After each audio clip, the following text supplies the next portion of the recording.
Well, if you've ever wondered how drums are made, this is how it all starts, right here in the shell shop.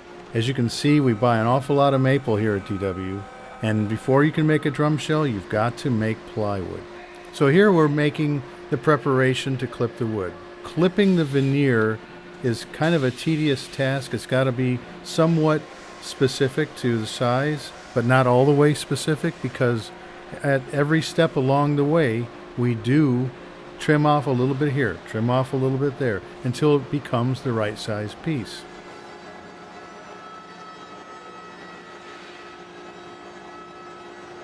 The plywood is going to be made by cross-laminating the wood. Now what I mean by that is you've got short grain veneer and you've got long grain veneer.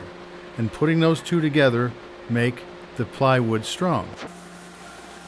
So here we will put the plywood into the press. Once that press is closed, it's at 200 degrees Fahrenheit, and it smashes that wood together to about 3,100 pounds. Once it pops out of the press 3 minutes later, you've got flat, pretty nice looking plywood.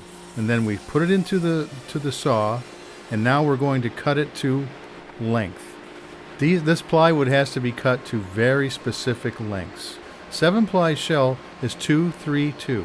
So the 2-ply outer veneer will be the longest cut, the 3-ply core will be shorter, and the 2-ply inner will be the shortest. So when we make this plywood and cut it, it's got to be used right away. And why is that? It's because the moisture content in the air changes from day to day. One day it can be Santa Ana winds here in California. The next day it can be moist air and fog rolling in off the Channel Islands. So if it sits too long, it'll shrink in size. So cutting this veneer and using it right away is very, very important. When we arrive at the shell presses, of course, we've got to glue the plywood together. So the first thing we want to do is send it through our custom glue that we use. It's our own formula of glue. A technician is going to roll the shell together. Doesn't look much like a shell in the beginning, but it's going to be once we put it into the drum heaters. Once we take it over to the drum heaters and put it into the press, we close the outer platen. Then we pull down, as you can see, the tapered pin, which spreads the inner platens to the outer. It puts it under 2,600 pounds of pressure at 200 degrees Fahrenheit. Now it'll stay in this hot, very, very pressurized machine for about 5.5 minutes. Once we release the pressure and take the shell out of the machine, we do something that no one else really does. We take it and put it into another press that is designed to be a cold press. Once we put the shell that's very, very hot into that cold press, close the outer platen, then the inner platen, that is 2,600 pounds of cold pressure. This is done so that the wood can't move anywhere. It crystallizes the glue, and once we release it out of this particular press, it is hard as a rock and is very, very round. So, a harder shell is a more resonant drum shell. A rounder shell is easier to tune. We call this whole process cool tempered shells. The next step, of course, is putting in the reinforcing hoops, if we indeed need that. Some of our shells don't use reinforcing hoops and some do. We cut the material with a finger joint, put it through a glue spreader, insert it into the shell, top and bottom, and then take it over to the whole shell press process once more. So that reinforcing hoop truly becomes part of the shell. After we have prepared the shells with the reinforcing hoops, we're going to take them to the sanding process. Now this is just a rough sanding to get the inside of the shell and the outside of the shell done before it goes up to timbre matching. Timbre matching is a process where first I will get the intervallic relationship, then I will get the color tone of the maple together, and then the next thing is to pick out a grain structure that looks like they want to go together as a drum set. When that's all done, now that drum set, or all those shells, will live together as a family throughout the rest of the process. So once we've timbre matched the drums, then we take the journey over to the paint department. Now, painting is such an ordeal. There's a very involved, detailed process, if you will, that will really get us to the beautiful luster and the fantastic myriad of colors that we can produce. The graphics department is something that DW is very proud of. Louis Garcia is just an artist and a half. He's fantastic. He paints drums for all kinds of artists. You name it, he's painted it. He's done so many different types of tours and graphics. For example, Neil Peart's Time Machine. What an involved, difficult paint job that was, but it was absolutely a stunning drum set when we were done. The staining department. This is something that has to be done very quickly because there's not much of a shelf life for that stain. So we get it on there and he rubs it into the wood so that the grain comes popping out. Finish ply, you would think, would be a pretty easy process. Just wrap the drum. But no, not at DW. Because, first of all, the material likes to be adhered to itself.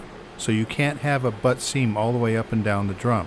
But if you lap seam the finish, all the way to the top and bottom, when you put a drum head on, it would be off center because there's 2 layers of material on one side and only 1 on the other. So what we do is we cut the tab out of the top and the bottom and butt seam those 2 areas and lap seam the center. We close up the seam with a solvent so it literally melts itself to itself and it's on there forever. After the paint process is done, it's nowhere near finished because we have to take it in and with 1500 grit paper we sand the lacquer till it's like a matte finish, and then we put it in between these rollers on this buffing machine where it turns the shell in and out on like a screw process while this belt goes over the top and polishes the shell. Once we're done with that, there's got to be a bearing edge put on the drum. This is a process that is quite important, very tedious indeed. We grind the shell first, and then cut the bearing edge profile, and then check it on a granite slab that is very, very accurate, to 2.5 thousandths of an inch. Your hair is thicker than that. We put the light down through the shell to make sure that it's totally even all the way around the bottom of the bearing edge. So at this point, the drums have got to be drilled. This is the new CNC drilling machine at DW. The first thing that happens is the shell obviously goes on, a plate is put on top, a pressure device comes down to hold the drum in place, a special indicator comes out to check the size of the drum, and then we activate the drill.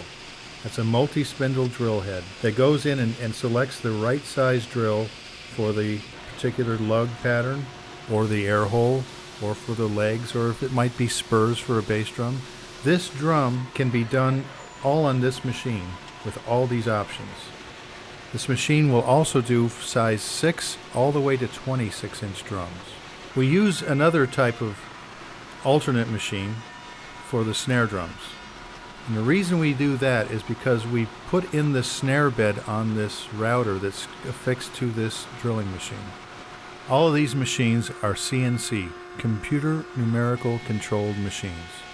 When we get to this stage of the operation, we consider this the pre-assembly area. And what we're doing is we're scrutinizing the shell, cleaning it up, rechecking the bearing edge because, hey, we're only humans and I like to have everyone check each other's work. Once we've checked that edge again, then we play the shell, the timbre of the shell, into an analyzer, which gives us what the note of the shell is. We put that into the computer. The computer then will ask what type of shell it is. Is it a VLT shell? Is it an X shell? Is it a standard shell? Is it maple? Is it birch? All of this information is fed into the computer and a custom printed tag comes out. So you can tell what type of shell you've got, what the timbre note value is, etc. From here, we're going to go to the final assembly. Here's where the lugs are put on. Here's where the spurs are put on bass drums. This is where the heads are put on, and the counter hoops.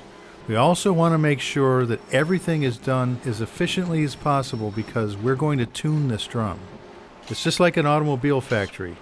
Somebody put in the dashboard, someone screwed on the tires, somebody put the engine in. The last thing you do is start the engine up. So we like to start up every drum before it's shipped out.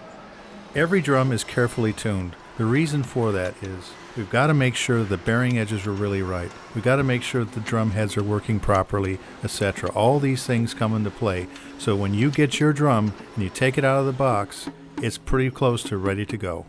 We have a final room of inspection, which is called the White House. And in the White House, we have intense light everywhere, where we can check all the particulars on the drum, make sure there's no scratches, make sure that all the bursts and fades work together, make sure the color is true and correct.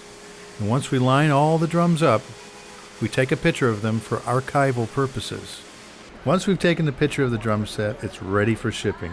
It's been truly handcrafted and every attention to detail has been taken care of. All of the artisans at DW have tried to live up to your expectations, and that's what this room is all about. So it gets packaged from here and goes all over the world. We're very proud of our custom shop facility and hope that you have truly enjoyed the tour.